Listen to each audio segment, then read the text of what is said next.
When a routine call turns deadly, a small-town police force learns the hard way. You don't shoot a Delta Force commander's dog and walk away unscathed.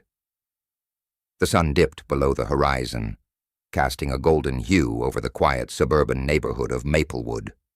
Children played in the streets, and the faint hum of lawnmowers filled the air. It was a picture of Americana, a place where nothing ever happened. But tonight, the tranquility would be shattered. Retired Delta Force Commander Marcus "Shadow" Grayson sat on his porch, sipping a cup of coffee inside a modest home at the end of Elm Street.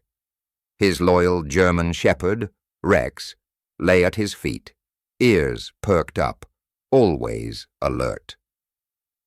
Marcus had seen more combat than most could imagine, but these days he sought peace. His days of leading covert operations were behind him, or so he thought. Rex was more than just a dog to Marcus. He was a brother in arms, a companion who had saved his life more times than he could count. Rex had been with him in the deserts of Iraq, the mountains of Afghanistan, and the jungles of South America. He was trained to detect explosives, track enemies, and protect his handler at all costs.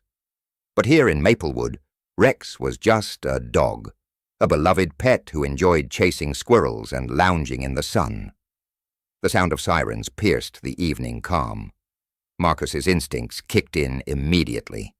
He stood, his eyes scanning the street. 2 police cruisers screeched to a halt in front of his house. Officers stepped out, their hands resting on their holstered guns. Marcus recognized the look in their eyes, fear, tension, and the readiness to escalate. "Sir, we received a call about a dangerous dog in the area," one officer said, his voice steady but laced with authority. "We need to check your property."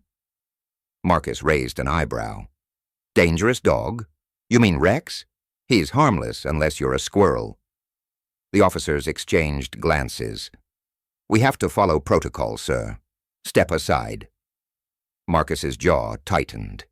He knew how these situations could go wrong. He had seen it happen too many times. Miscommunication, fear, and a trigger pulled too quickly. But he also knew he had to comply. He stepped back, his hands raised slightly to show he meant no harm. Rex, sensing the tension, stood and let out a low growl. The officers drew their guns. "Rex, stand down!" Marcus commanded, his voice firm but calm. Rex obeyed, sitting back on his haunches, but his eyes remained locked on the officers. One of the officers, a rookie named Daniels, hesitated. His hand trembled as he gripped his weapon. "The dog's not backing down, Sarge. What do we do?" The sergeant, a grizzled veteran named O'Connor, narrowed his eyes. "We do our job. That dog's a threat." Before Marcus could react, a shot rang out. Rex yelped and collapsed, a pool of blood spreading beneath him. Marcus's heart stopped. He dropped to his knees beside his fallen companion, his hands trembling as he tried to staunch the bleeding. You killed him," Marcus whispered, his voice breaking. Then, like a storm brewing on the horizon, his grief turned to rage. He looked up at the officers, his eyes blazing with a fury that made even O'Connor take a step back. The moment Rex fell, something inside Marcus Grayson snapped. The grief was immediate, a searing pain that cut deeper than any wound he'd suffered in combat. But grief, for a man like Marcus, was a luxury he couldn't afford. Not yet. It was quickly replaced by something far more dangerous, a cold, calculated rage. This wasn't just anger. It was the awakening of a part of him he thought he'd left behind on the battlefield. The Delta Force commander, the soldier who had once been the most lethal operative in the U.S. military, was back, and he was coming for blood. Marcus knelt beside Rex, his hands trembling as he pressed them against the bullet wound, as if he could somehow undo what had just happened.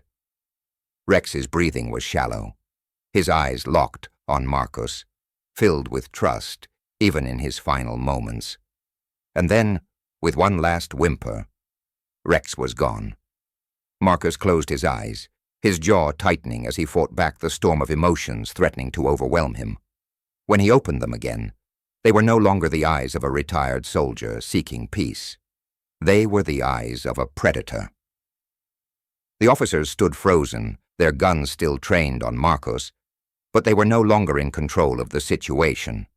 They had no idea who they were dealing with. To them, Marcus was just a civilian, a man who had lost his dog. But Marcus was far from ordinary. He had spent years training in the most elite military unit in the world, mastering hand-to-hand combat, tactical strategy, and psychological warfare. He had faced down entire armies and come out on top. And now these officers had just made the biggest mistake of their lives. Marcus rose slowly, his movements deliberate, his body coiled like a spring ready to snap. The officers tensed, their fingers tightening on their triggers. "Sir, stay where you are," one of them barked, his voice wavering slightly. Marcus ignored him. His mind was already working, calculating every possible move, every angle of attack. He knew he was outnumbered, but he also knew he was faster, stronger, and far more skilled than any of them. In a blur of motion, Marcus disarmed the nearest officer, twisting the gun from his grip and using it to knock the second officer off balance. The third officer fired a shot, but Marcus was already moving, dodging the bullet with ease. He moved like a shadow, his training taking over as he incapacitated the officers one by one. Within seconds, they were on the ground, disarmed and dazed, their weapons now in Marcus's hands. The rookie officer Daniels stared up at Marcus in shock. Who are you?" he stammered. Marcus didn't answer. He didn't need to. His actions spoke louder than words. He tossed the guns aside, not out of mercy, but because he didn't need them. He was the weapon. He turned and walked away, disappearing into the shadows of the neighborhood, leaving the officers to scramble to their feet and call for backup. But Marcus wasn't running. He was regrouping. This wasn't over, not by a long shot. The officers had awakened a sleeping giant, and now they would face the consequences. Marcus had spent his life fighting for justice, but this time it was personal, and when Marcus Grayson made something personal, no force on earth could stop him. As he melted into the night, his mind was already racing with plans. He would expose the corruption within the police department, dismantle the system that had allowed this to happen, and make sure Rex's death wasn't in vain. But first, he would send a message that would make it clear. You don't shoot a Delta Force commander's dog and walk away unscathed. The awakening was complete. Marcus Grayson was back, and hell was coming with him. The days following the shooting were a whirlwind of chaos for the Maplewood Police Department, but for Marcus Grayson, they were a meticulously planned campaign. This wasn't just about revenge. It was about justice, real justice. Marcus had spent his life operating in the shadows, dismantling threats to national security with precision and efficiency. Now he turned that same focus on the corrupt system that had taken Rex from him. The reckoning had begun, and no one was safe. Marcus started by gathering intel. Using his extensive training in surveillance and intelligence gathering, he infiltrated the police department's systems, uncovering a web of corruption that went far deeper than he had imagined. Evidence of misconduct, cover-ups, and abuse of power began to surface. Officers who had been involved in the shooting were just the tip of the iceberg. The entire department was riddled with rot, and Marcus was determined to expose it all. But he didn't stop at gathering evidence. Marcus wanted to send a message, a clear, unmistakable warning that the system could no longer protect those who abused their power. One by one, the officers involved in Rex's death began to experience strange and unsettling events. Officer Daniels, the rookie who had fired the fatal shot, woke up to find his patrol car completely dismantled, its parts neatly arranged in his driveway like a macabre piece of modern art.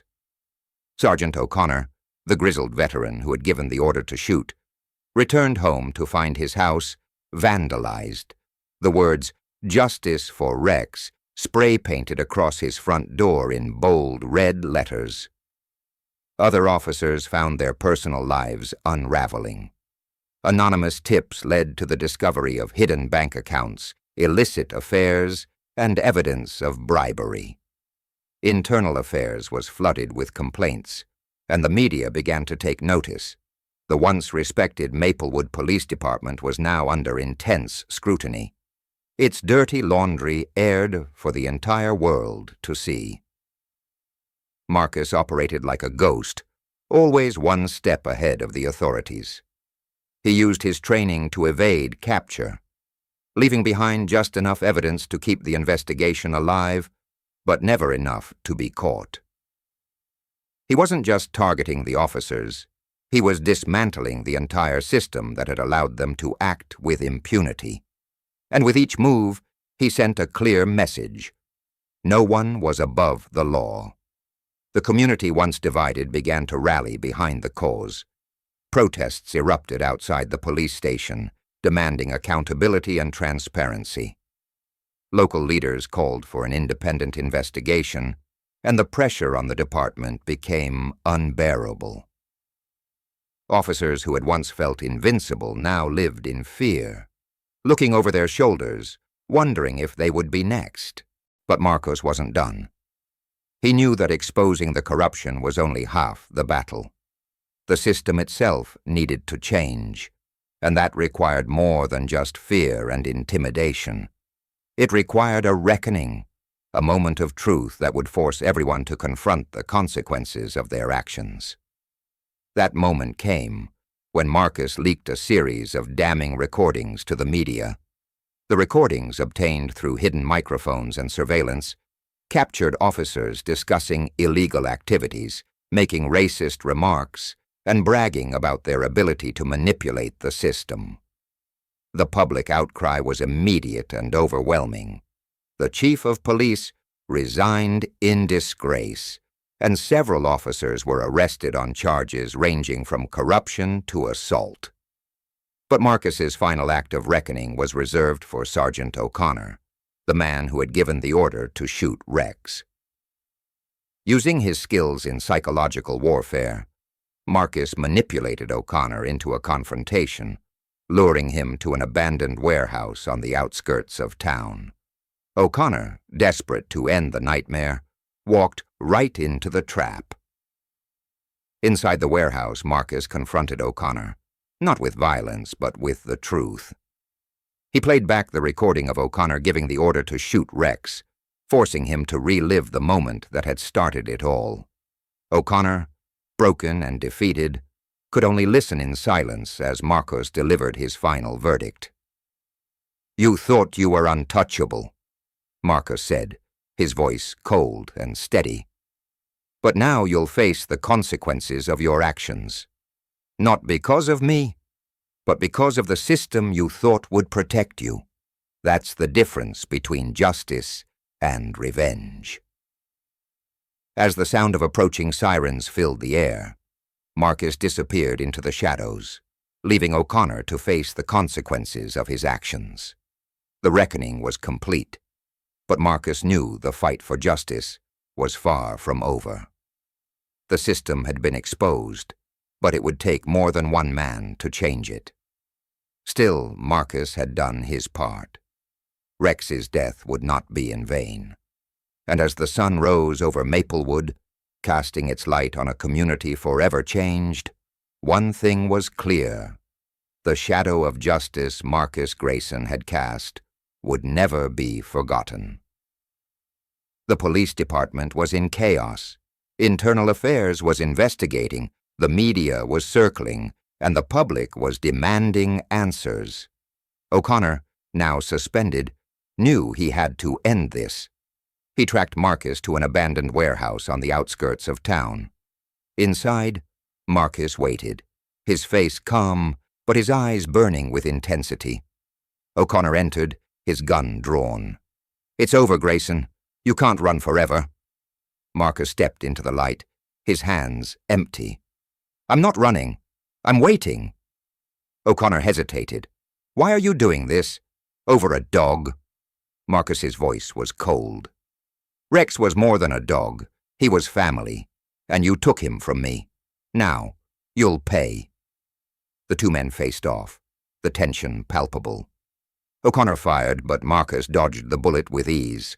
In a matter of seconds, he disarmed O'Connor and had him pinned to the ground. "Kill me!" O'Connor spat. "Get it over with." Marcus leaned in close. "I'm not like you. I don't kill for pleasure. But I will make sure you face justice. Real justice." As the sound of approaching sirens filled the air, Marcus disappeared into the shadows once more, leaving O'Connor to face the consequences of his actions. Months later, the Maplewood Police Department underwent a complete overhaul. Officers were retrained, policies were changed, and the community began to heal. Marcus Grayson was never seen again, but his legacy lived on. Some say he moved to a remote cabin in the mountains, while others believe he's still out there, watching, waiting, ready to strike if the system fails again. One thing is certain, the shadow of justice he cast over Maplewood would never be forgotten. And somewhere, in the quiet of the night, if you listen closely, you might just hear the faint echo of a dog's bark, a reminder that even in the darkest times, there is always hope for redemption.